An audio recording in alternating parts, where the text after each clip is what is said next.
Namasté à toutes et à tous. Avant d'écouter ce podcast, je vous invite à vous poser. Posez-vous sur un banc, sur une chaise.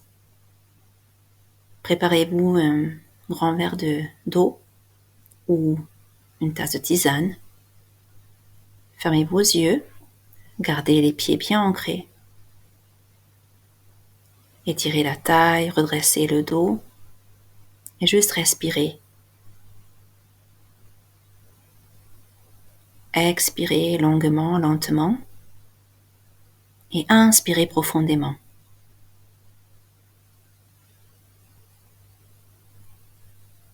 Respirez d'une manière consciente pour créer un peu d'espace dans votre esprit et pour aiguiser votre attention.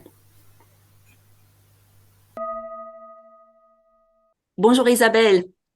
Bonjour à toutes et tous.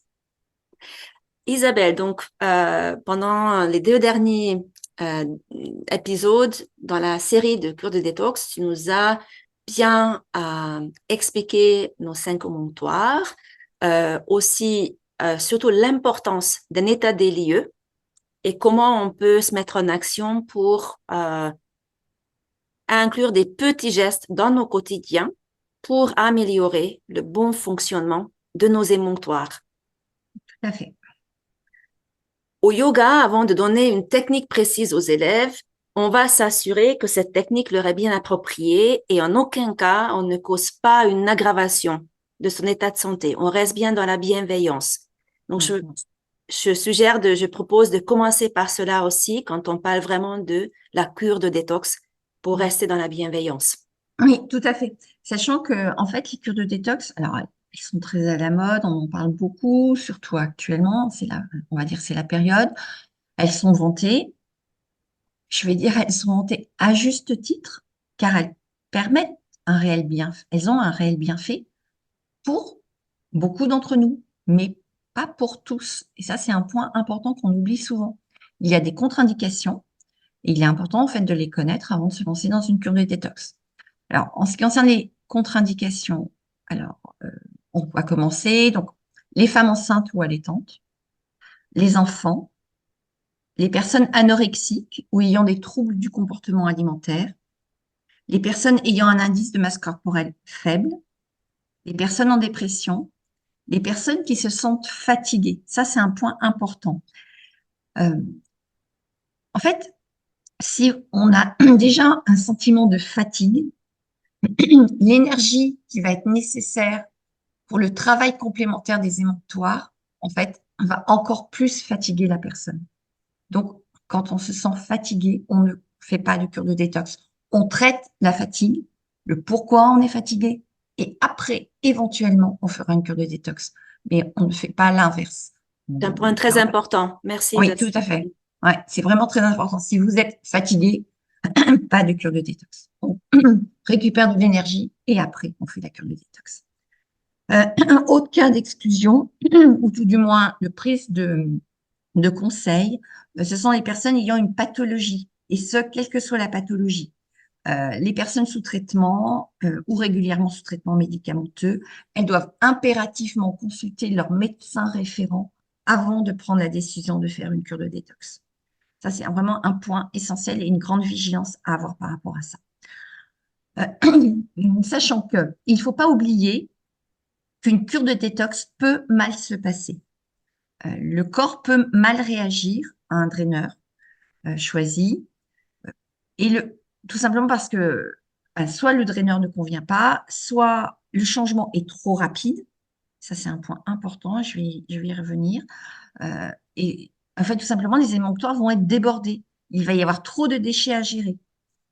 Ce sont ce qu'on appelle les crises curatives qui ne sont pas à ignorer, qui sont des réactions aiguës de l'organisme. Alors, en cas de crise, les actions sont simples. Tout d'abord, bien évidemment, on arrête. On arrête la cure immédiatement et on consulte un médecin si besoin. Sachant, et ça j'y reviens, je l'avais abordé lors du dernier podcast, il peut être, il est beaucoup plus bénéfique pour notre organisme d'être en hygiène de vie et notamment en hygiène alimentaire tout au long de l'année que de faire une cure de détox sur quelques jours chaque année. Merci. Donc, en écoutant tous ces conseils, on décide que c'est pour nous. On On décide que est c'est éligible. exactement. On décide que c'est pour nous. Donc là, je vais te proposer quelques draineurs que l'on peut utiliser. Alors, dernière bonne pratique par rapport à cela, bien évidemment, on reste à l'écoute de son corps, on prend le draineur de manière progressive, je vais y revenir, sachant que quand on choisit un draineur, quel que soit le draineur, on se renseigne, bon, sur Internet notamment, ou auprès d'un professionnel qui va vous vendre le draineur concerné. On va s'interroger sur les contre-indications et les effets secondaires, juste pour savoir. Et notamment, contre-indications, on ne prend pas si on rentre dans les contre-indications qui sont indiquées. Et effets secondaires, important, c'est important de les connaître tout simplement parce que si on rencontre ces effets secondaires, bien qu'on sache que c'est tout simplement lié au draineur que l'on prend.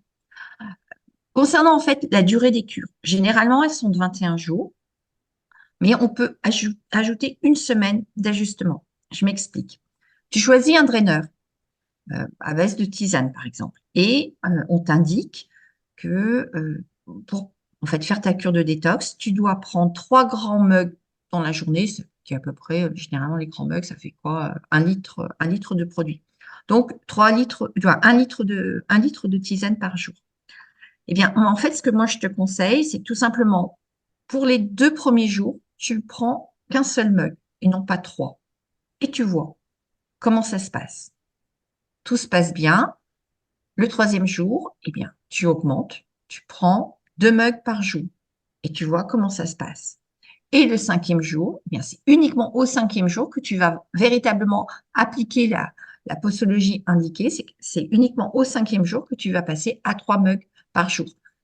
Ce temps, en fait, cette prise progressive aura permis à ton corps de s'adapter en fait au draineur que tu as commencé à prendre et des ajustements ont pu commencer à se faire. Et on va L'idée n'est s'arrêter là. On va pas rajouter encore un mug ou deux. non, Parce qu'on non, on non, croit qu'en prenant plus, ça va être plus ah, intensif.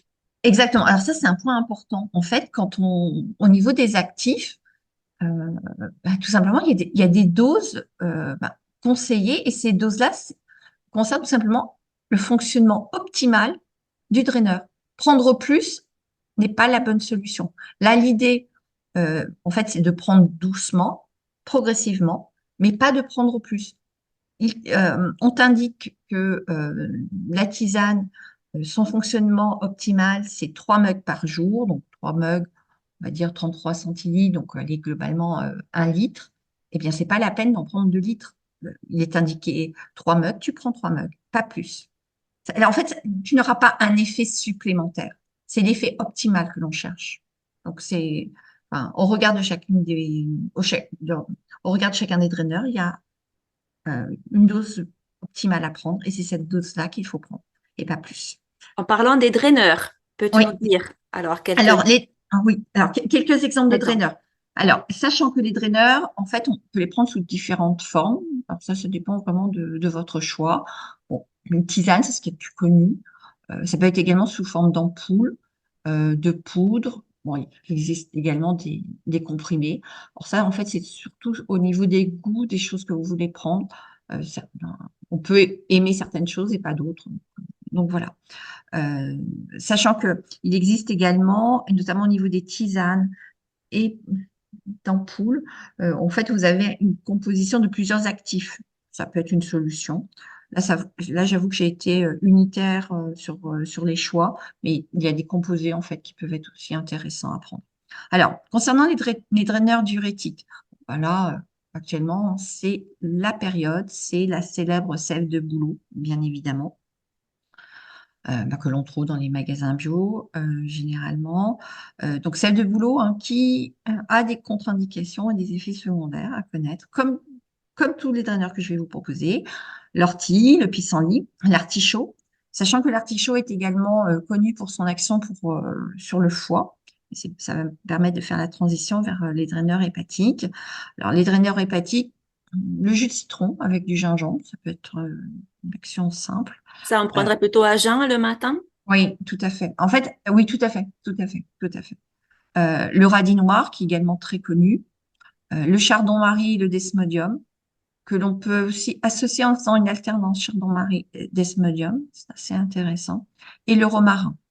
Alors, au niveau des draineurs hépatiques, il y a une chose très simple aussi à faire, c'est tout simplement prendre une bouillotte chaude et l'appliquer sur le foie. Alors ça peut être un petit rituel du soir, sachant qu'en fait, pourquoi on rapporte du chaud au niveau du foie? Parce que le foie, en fait, pour avoir un fonctionnement optimal, il doit être relativement chaud, c'est-à-dire son fonctionnement optimal est estimé à 42 degrés. Donc en fait, l'idée, c'est tout simplement de rapporter du chaud pour faciliter son action et en plus, il va consommer moins d'énergie puisqu'il a déjà en fait une chaleur autour de lui. Alors je conseille cette technique plutôt le soir parce que tout simplement, ça favorise également l'endormissement. Donc voilà. Et bien évidemment, avant d'appliquer la bouillotte, on s'assure de bien avoir fermé correctement sa bouillotte puisque c'est en excès de l'eau chaude. On fait attention à cela. Donc voilà, juste à peu près une température de 40, une quarantaine de degrés, pas Ouais, forcément 40, besoin. en fait, oui. Alors, généralement, dans les bouillottes, c'est plutôt 60 degrés l'eau chaude que l'on met, plutôt à D'accord, 60 mais en tout degrés. cas, pas trop bouillante pour que ce Non, soit pas trop chaud, c'est très important, on se brûle exactement. pas. Et, Exactement. et est-ce que tu peux nous juste dire à peu près c'est où mettre? Parce que c'est pas toujours évident pour que les gens sachent Ouais, situer. c'est clair que c'est pas toujours évident, en fait, à positionner. Alors, moi, je vais faire relativement simple parce que, et puis en plus, la bouillotte peut bouger, en tout état de cause. Au niveau, en fait, on le positionne juste en dessous, en fait, des seins, de la poitrine. On positionne sa bouillotte parce que généralement, elle est quand même relativement importante par rapport notre, à notre torse. Donc, vous la positionnez là et simplement. En fait, ce sont des choses relativement simples. Il faut pas. Côté, quel côté? Alors, en fait, alors, le côté, tout dépend dans quel sens tu te mets toi au niveau de ton visuel. C'est-à-dire que sur toi, en fait, tu positionnes en fait la bouillotte plutôt sur toi, euh, côté droit, en fait. C'est ça, c'est ça, c'est ça. Mais en fait, honnêtement, euh, tu la positionnes vraiment en dessous des seins et la chaleur va se communiquer, quoi. C'est pas. euh, Merci beaucoup. En même temps, on peut peut-être aussi associer cette petite pratique de bouillotte d'eau chaude sur le foie en se positionnant tranquillement, en s'allongeant et puis exactement. plus que des respirations et une relaxation profonde avec une respiration profonde et ça peut faire un petit rituel avant le sommeil. Oui, tout à fait. Tout à fait. Donc, voilà. Ensuite, alors, au niveau des draineurs digestifs, bon, il y a le fenouil qui est très connu. Euh, Également le psyllium. Alors, le psyllium que l'on peut prendre dilué donc, en poudre, dilué dans de l'eau. Bon, ça existe également en comprimé, etc. Et les graines de chia. Alors, le psyllium et les graines de chia, l'objectif, c'est véritablement d'alourdir le bol alimentaire. Euh, Ça, l'objectif, il est là. Et bien évidemment, hein, quand on prend tout cela, certes, on a pris des draineurs, mais on n'oublie pas de lutter contre la sédentarité, bien évidemment. Merci beaucoup, Isabelle. Ce sont vraiment des très bons conseils. On a plein de choix finalement. Euh, Oui, tout à fait. donc, il faut Et bien choisir et peut-être se faire conseiller quand même. exactement. Et le choix notamment des tisanes. Alors là également, il y a une bienveillance à avoir par rapport, en fait, là, je vous ai listé par exemple, partons sur des tisanes. Par exemple, une tisane de fenouil, si on est sur le digestif ou par exemple sur un draineur hépatique, le romarin, etc., ou diurétique, pissenlit, ortie. Si vous détestez le goût, enfin, ne vous martyrisez pas pour une cure de détox, quoi. Pendant 21 jours à prendre, par exemple, une cure de pissenlit, pas toujours d'un coup. Enfin, on est tous différents, on peut aimer prendre du pissenlit, etc. Chacun, mais ne vous maltraitez pas. On a la chance, en fait, d'avoir plein de draineurs possibles. Vous n'aimez pas le pissenlit, eh bien, passez à l'ortie. Vous n'aimez pas l'ortie, passez à l'artichaut. passer à la selle de boulot. Il y a des personnes, par exemple, qui n'aiment pas le goût de la selle de boulot.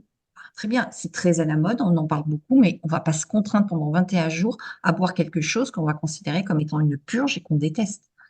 Il y a d'autres choses qui existent. On a la chance, en fait, d'avoir plein de draineurs possibles. On en profite un maximum et on choisit au regard de ce que l'on veut avoir comme action. Donc, on choisit le draineur avec un marqueur plus particulier, diurétique, hépatique, digestif, etc. Mais à l'intérieur de ces actions-là sur le système digestif, les reins ou, le foie, et bien tout simplement, on choisit celui pour lequel en fait, on a un goût qui nous convient. Très bien, tu nous as vraiment mis en bonne confiance et en bonne condition Hmm. pour bien choisir après avoir fait notre état des lieux Exactement, et de obligatoire. s'assurer, exactement, et de s'assurer qu'on est en capacité euh, pour faire une cure de détox véritablement et qu'on n'a pas de contre-indication. Une dernière chose à ajouter, Isabelle. Oui, j'ai une dernière chose. Alors là, c'est une cure de détox que j'apprécie tout particulièrement, j'avoue, et qui est accessible à tous et sans aucune contre-indication. On regarde tout ce que j'ai pu vous dire jusqu'à présent en disant attention, attention, attention. Et bien là, il n'y a aucune contre-indication. Cette cure est même possible pour les enfants, et je dirais même presque surtout pour les enfants. Il s'agit de la cure de détox numérique. Vraiment, c'est dans le cadre de l'hygiène de vie, c'est hyper important. Là également, pardon, on commence par un état des lieux avec le nombre d'heures que l'on passe au niveau des écrans, téléphone, ordinateur, tablette, télé.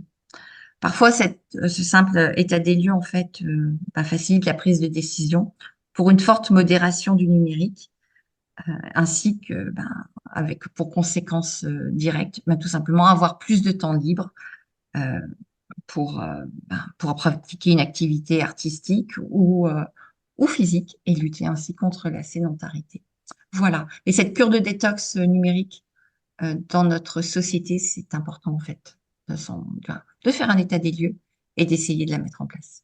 Je suis entièrement d'accord, Isabelle. Je pense qu'on peut terminer là. Il y a déjà beaucoup de choses tu nous as donné beaucoup de choses à faire. Voilà, restons à l'écoute de notre corps et prenons soin de nous. Je te remercie entièrement de ta disponibilité, Isabelle. Je Rappelle-nous t'en prie. encore comment on peut te joindre.